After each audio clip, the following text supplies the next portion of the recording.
Hello, my lovely language learning friends. Welcome to my language diaries. My name is Janae Olivia, and this channel is all about what the title is, my language diaries, and my journey learning all the languages that I set out to learn and that I am passionate about. And in today's video, firstly, I have a confession to make, and then we will get into my French story. So, confession.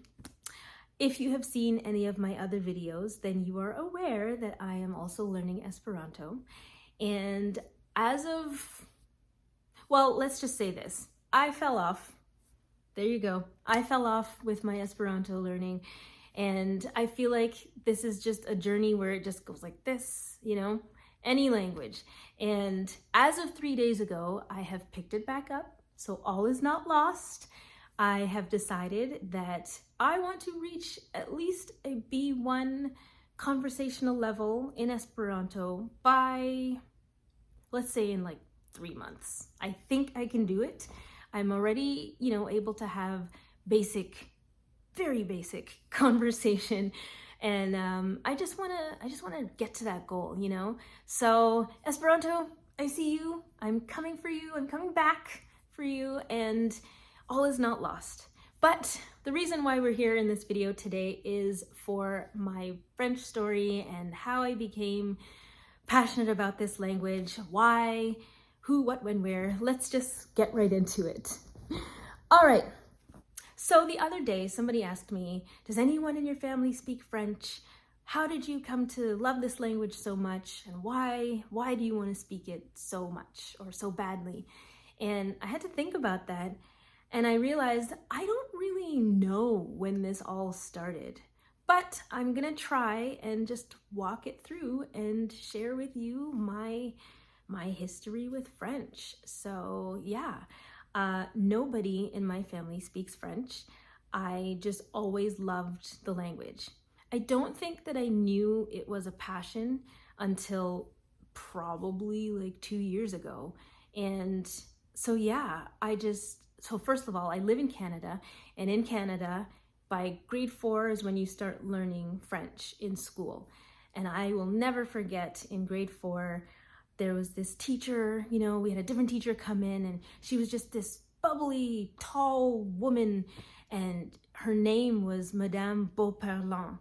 Now, I don't know if she made that name up or if it's actually real, but I just remember thinking, whoa, this is such a different sounding name.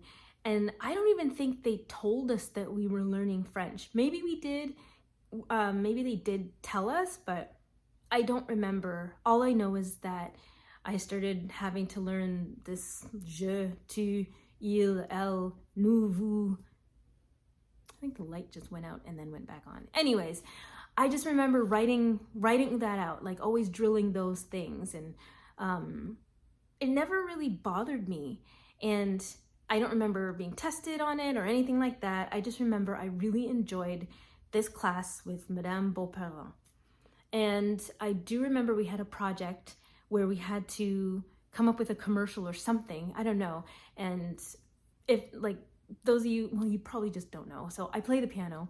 I am a musician, and so I remember I came up with this idea to have this restaurant, and I was just advertising this stuff, but we had to do it in French. And I remember playing like the little jingle at the beginning, and back in those days, I'm probably gonna reveal that I'm not as young as most people think I am, but we did not have CD players. I did not have access to a computer to do any type of recording or engineering of any sort. And so I had a tape player with, first of all, yes, tapes. I had a tape player, 2 of them, and I put one in one corner of the room and another one in another corner of the room.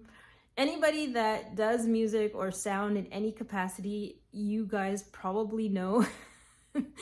I was trying to balance out the sound so I wouldn't get any feedback because it was just open air. Anyways, long story short, I recorded myself talking really quietly in French, and I was advertising this restaurant, and I had my piano recording playing on the other side of the room, and it was just this whole production setup thing. But it was really fun. And I remember feeling like, wow, I sound really good. I'm pretty sure if I were to play it now, if I were to ever find that, then I would probably sound not that great. But to me, I sounded amazing, and it was just fun speaking this language that we were being taught. And I did get a good mark on that grade. I remember that. And yeah, I think that's just where it started. So, grade 5, grade 6, grade 7, grade 8, grade 9. I took French up until grade 11. It was just a course that we did, it was just a class that we would have. And I don't even think it was every day. And I remember in grade 11, I had this teacher who, it just didn't seem like she cared very much.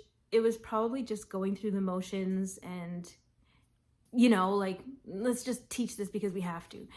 That's the vibe that I feel like I had, and it just made me not want to go to class. I'm not blaming the teacher because I could have just stuck it through and gone to class, but I ended up just skipping, and then I just remember just deciding, I'm just not going to do French anymore. And it wasn't even like this big, I'm not going to do French anymore, that's it for my life. Like, I was just like, this class is boring, So I guess I just really needed somebody to be engaging and just encouraging and motivating and all that stuff. And I just wasn't getting it in that class. And so that was the end of my school life for French. And I didn't think anything of it. And, years and years went by. And yeah, I remember, that's when I went to college and still no French. Then I had this one friend who I believe she did French immersion. And that was the other thing. My parents came from Jamaica, and they were working and they were just making things happen for me and my brothers. So I don't even think that they were aware that there was the option to do French immersion. I remember wanting to do something like that. I didn't even know that there was French immersion until later on. And I guess by then it was probably too late to switch over into a French immersion school, but I just didn't have that opportunity. And so in college, I met somebody who, this other girl that spoke French. And I was like, what? But she wasn't like, a French speaker. She just knew how to speak French. And I was so fascinated by it because I was like, how do you know how to speak this language and you didn't tell me, and it's just there, you just have it in your back pocket. So she went to French immersion, and I was just like, you lucky. And yeah, I was like, okay, I want to learn French, so can we speak in French? And shout out to that friend, because the level of French that I have now, thinking about where I must have been all those years ago, I was not at a very high level. So I have to thank her for her patience with me because I did not know a lot, and she entertained my wanting to learn. Let me rewind a little bit. In grade 6, no, not in grade 6, sorry. I'm all over the place. I am going through this story the same way you are right now. I'm just trying to figure out the pieces and make it make sense. So in high school, so we're not in college now, we're going back to high school. I remember that there was this girl, and she was new and whatever. I don't even remember what language she spoke, but I was like, teach me. And so in the hallway during recess or lunch break or whatever, she would just be teaching me this language. If anyone knows, please let me know. The only thing I remember is that, what was it? Le Homa. That's all I remember. If you know what that is, please let me know. I don't even remember her name, but it was just really fun learning her language. So there was that. And then I remember I moved to a different high school. So probably in grade 12 now. Yeah.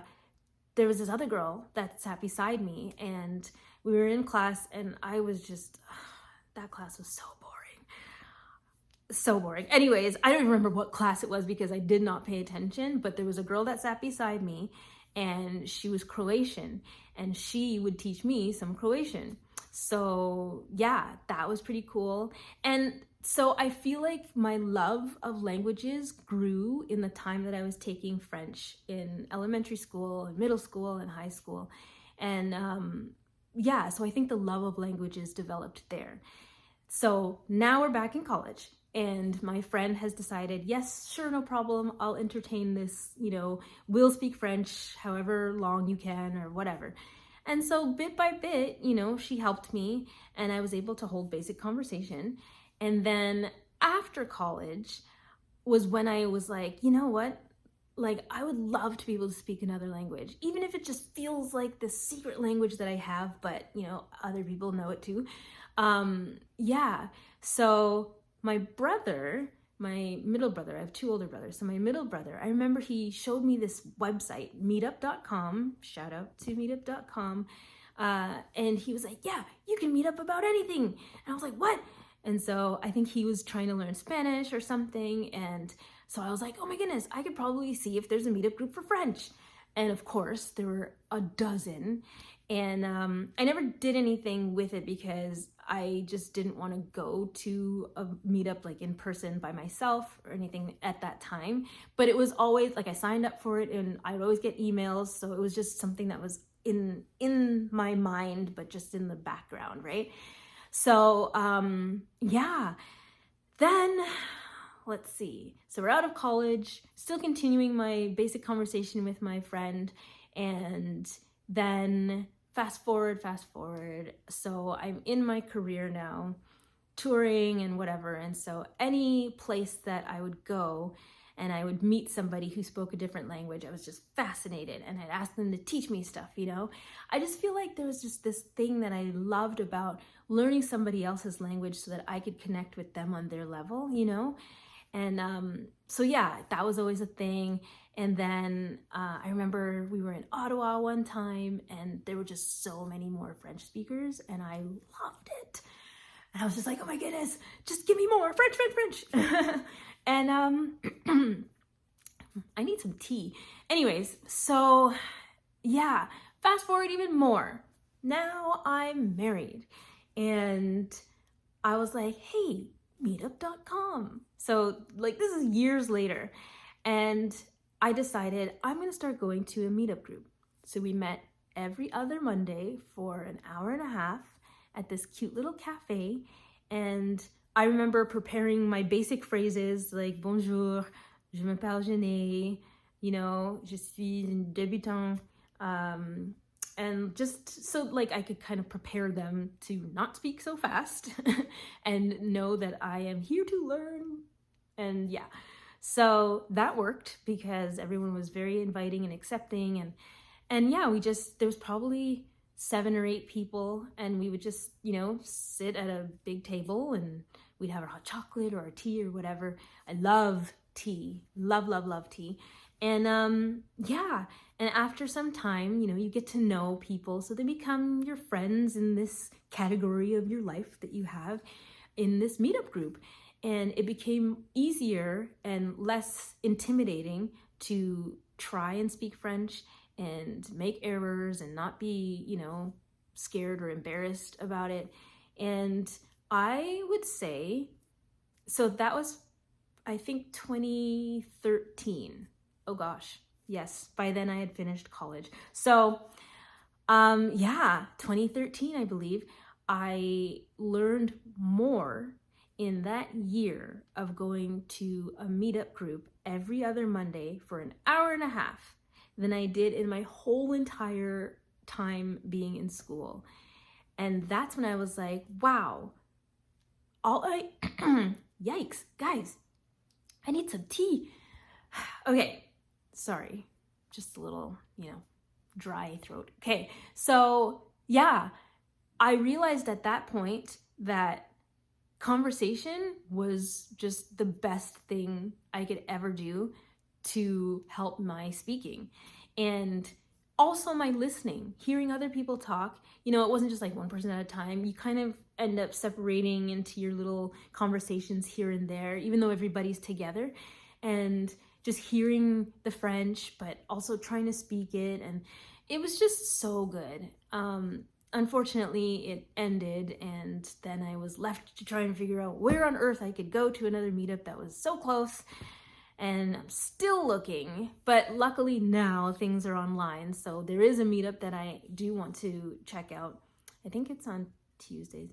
Anyways, so yeah, I think that's kind of like the history with my love for languages, and maybe I'll dig into it a little bit more to figure out, you know, how it really just became a thing. But yeah, it wasn't until probably 2 years ago that I realized that this is a passion of mine. I've always loved it. You know, it was a part of my life for a long time, and it wasn't until 2 years ago that I realized I could talk about languages every day, all day, and all night, and not get tired of it, and just learn information. And you know, it's just so fascinating to me. And on top of that, it's just great for your brain. So yeah, I think I just have a passion for learning languages, and just now where I'm at in terms of my language journey,